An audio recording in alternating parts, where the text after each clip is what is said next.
Salut les gars, c'est votre gars Inch. J'espère que vous allez bien. Moi ça va nickel. Petit débrief du match Barça Alaves. Match catastrophique, match honteux, match nul, match lamentable, match pourri. J'ai plein d'autres adjectifs en tête, mais on va rester un peu sérieux. Je sais pas ce que vous en avez pensé les gars, dites-moi dans les commentaires. Mais personnellement, moi je trouve que c'est honteux. Tu sors d'une défaite humiliante à Chelsea, t'en prends 3. Tu viens, t'es à la maison, t'es devant ton peuple. Le Camp Nou, la rénovation du Camp Nou qui suit toujours son cours, mais on joue au Camp Nou un peu d'intensité, un peu de volonté, c'est toujours la même chose, c'est toujours les mêmes défauts que je trouve à cette équipe. Cette équipe se regarde jouer. Cette équipe, à la perte de balle, c'est gentil. En fait, je ne sais pas si vous avez remarqué, les mecs veulent reprendre le ballon à chaque fois proprement. Ils veulent pas faire un contre, ils veulent pas jeter le ballon en touche, ils veulent prendre le ballon du pied du mec, comme si le mec allait arriver, lui donner dans un plateau, tiens, prends le ballon. Ils veulent lui prendre, ensuite se mettre bien droit sur leur pied confortable, faire la passe à droite ou à gauche.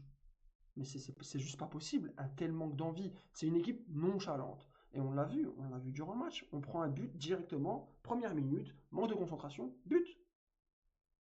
Après, on réussit à égaliser. Avec tout le respect, on joue contre Alaves, on est à la maison. C'est des peintres. Mais ce que je veux dire par là, c'est que c'est inquiétant dans l'état d'esprit, dans la volonté d'avancer avec le ballon, dans la volonté de conquérir l'espace. C'est inquiétant.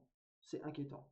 Il y a des joueurs, je vous dis la vérité, je commence à en avoir marre. Hansi Flick qui fait des choix. Je me pose des questions, les amis. Je me pose des questions. La défense, 100% la Masia, à un moment donné, on sait que la Masia produit des talents, mais la plupart des talents qui ont été créés à la Masia et qui sont restés dans l'histoire, à part Puyol et Piqué, c'est différent parce qu'il est parti très jeune à Manchester, etc. Et alors, ça peut...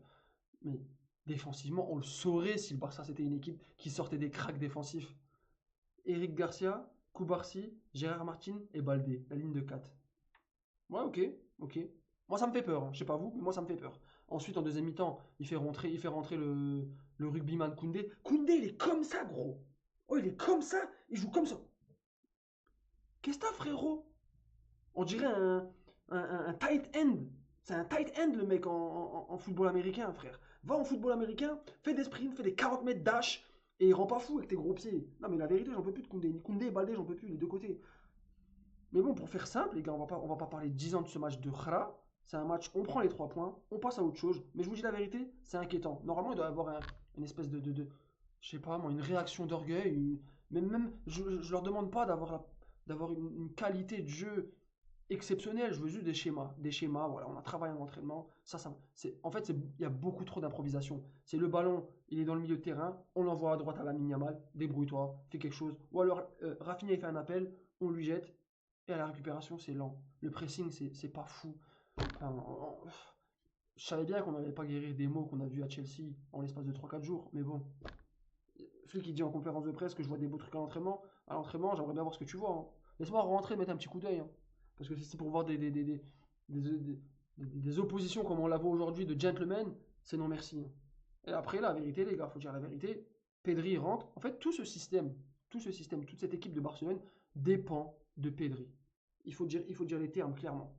La Yamal est sur son côté droit, il fait son truc, super individualiste. Des fois ça va passer, des fois ça va pas passer. On sait ce qu'on a avec la Yamal, c'est un crack ultime, il est trop fort. C'est le seul bon joueur dans cette équipe, littéralement. Moi je trouve pas que Rafinha ce soit un bon joueur, c'est un joueur avec une top mentalité, c'est un joueur avec des capacités physiques importantes, il peut répéter les efforts, il court vite, mais une fois que le ballon est dans ses pieds, il a peur, tu vois. Tu l'entends quand, tu le vois de toute façon quand il avance, c'est que des proutes en fait, c'est que des proutes avec le ballon balle au pied. Donc Olmo c'est l'inverse, tu sens qu'il a du ballon, mais physiquement j'ai rarement vu un mec aussi peu athlétique. Il a un build, il a des jambes petites comme ça, les jambes elles sont comme ça, il a un tronc comme ça, et des grosses cuisses. Enfin bref.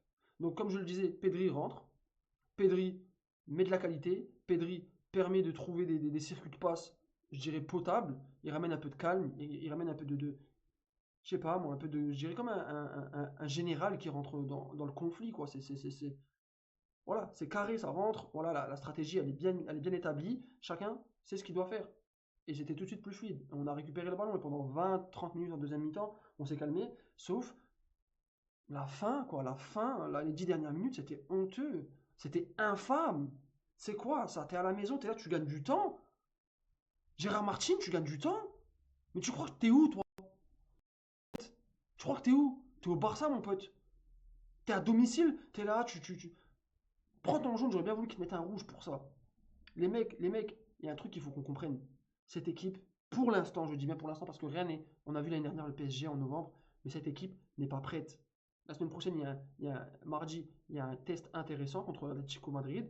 On va voir ce que ça donne. On va voir ce que ça donne, mais pour l'instant, je ne suis pas confiant. Ferran Torres qui rentre. Ferran Torres qui rentre, qu'est-ce que je voulais que je vous dise? Il respecte personne. Se respecte pas lui, il respecte pas les gens qui regardent. Il fait une entrée en jeu calamiteuse. Mais les mecs sont faibles mentalement. Regardez Araujo, il était même pas dans le groupe. À ce qui paraît, il est malade. À ce qui paraît, il est malade. Mais il est déjà en dépression, frère. Il est déjà en dépression. Mentalement, cette équipe est faible. Tu vois les 10 dernières minutes, tu te fais peur à domicile contre Alaves. Il n'y a que 2-1. T'arrives pas à mettre le 3-1 et tu mets le 3-1 à la dernière seconde sur une contre-attaque. Non, les gars, non, cette équipe est malade. Dites-moi dans les commentaires, les frères, cette équipe est malade. Il y a des joueurs qui n'ont rien à faire là. C'est nul, c'est mauvais. C'est mauvais. Je veux pas tirer la sonnette d'alarme, mais pour l'instant, c'est mauvais. Je suis un peu énervé, c'est la vérité. Mais bon, il faut dire les termes à un moment donné. Ça peut plus durer comme ça. Ça peut plus durer comme ça. Les gars, c'était tout pour moi aujourd'hui. Prenez soin de vous, c'est votre gars Inge. Ciao.